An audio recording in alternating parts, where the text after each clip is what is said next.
The sound of Nam Myoho Renge Kyo carries within it a power so profound that it can reach into the deepest corners of our lives and transform what seems impossible to change. This simple phrase, when chanted with sincere faith, becomes a key that unlocks doors we never knew existed within ourselves.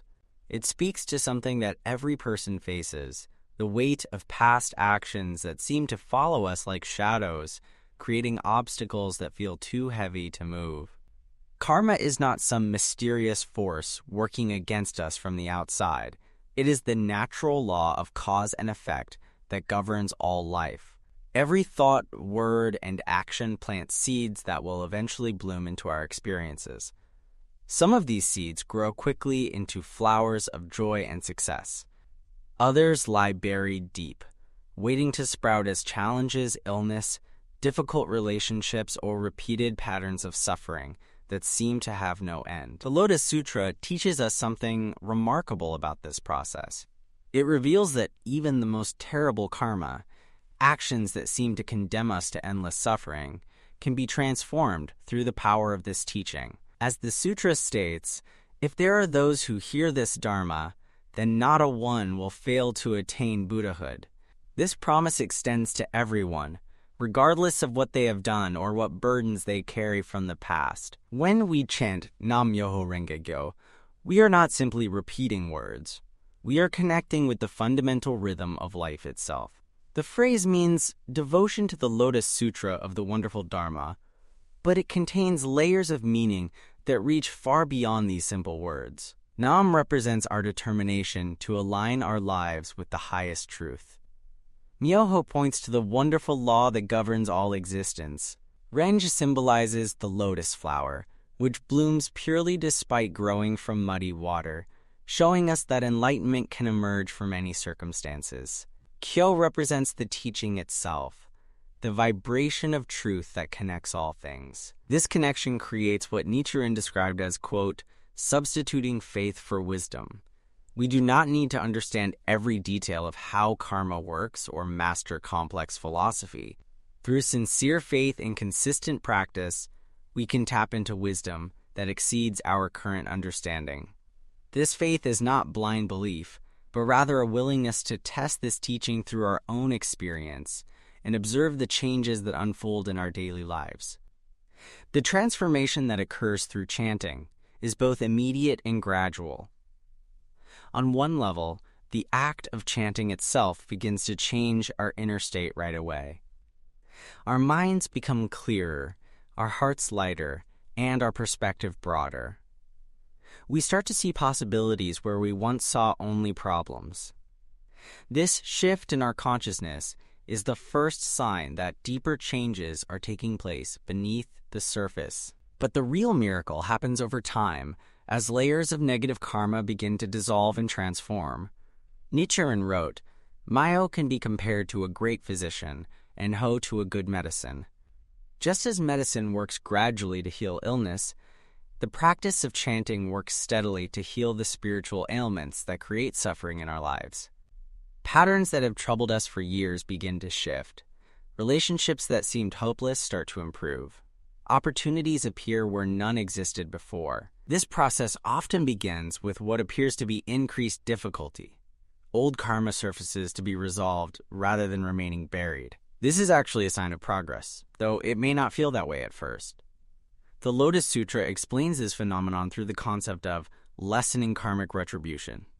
Instead of experiencing the full weight of negative karma over many lifetimes, we can resolve it more quickly through faith and practice, often in forms that are challenging but manageable.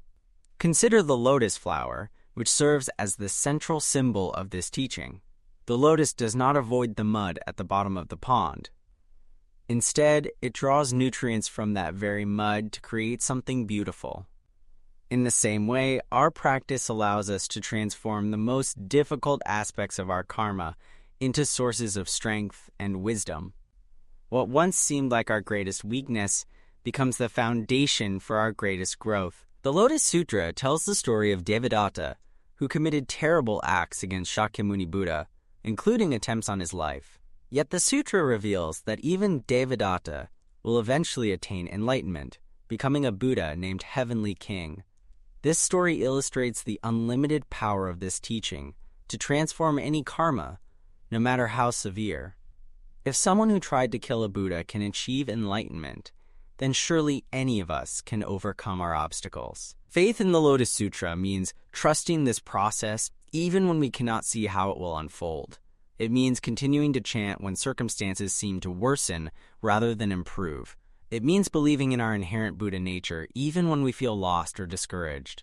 This faith is not passive hope, but active engagement with the transformative power of this practice. The mechanism behind this transformation lies in what Nichiren called the simultaneity of cause and effect. Unlike ordinary karma, which creates effects that appear later, chanting Nam-myoho Renge-kyo creates immediate change in the depths of our being.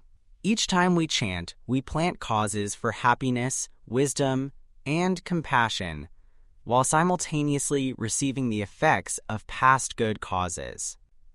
This creates an upward spiral that gradually overpowers negative karmic patterns. This does not mean that chanting is a magical solution that removes all challenges from our lives. Rather, it changes our relationship to those challenges and our capacity to overcome them. We develop what Nichiren called the strategy of the Lotus Sutra, a wisdom that enables us to navigate difficulties with confidence and hope. Problems that once seemed overwhelming become opportunities for growth and proof of our inner strength. The Lotus Sutra emphasizes that this teaching is particularly powerful in the latter age, the time when people are far removed from the Buddha's direct presence and face especially difficult circumstances. The sutra states, "In the evil age of the latter day of the law, if there are those who can uphold this sutra, I will be deeply joyful." This suggests that our current challenges, rather than being obstacles to enlightenment, are actually the perfect conditions for demonstrating the power of this practice. When we chant with deep faith, we access what Nichiren called the heritage of the ultimate law of life and death. This heritage includes not only the wisdom to understand life's deepest mysteries, but also the practical power to change our circumstances. We inherit the strength of all those who have practiced before us, and connect with the unlimited potential that exists within our own lives. The transformation of karma through this practice is not limited to our individual lives. As we change, our families change, our communities change. The ripple effects of our practice extend far beyond what we can see or imagine. The Lotus Sutra speaks of the 10 directions, meaning that the influence of this practice spreads in all directions through space and time, touching lives we may never know about. This global dimension of individual transformation reflects the interconnected nature of all existence. When we chant Nam-myoho Renge-kyo, we are not only changing our own karma, but contributing to the healing of the world.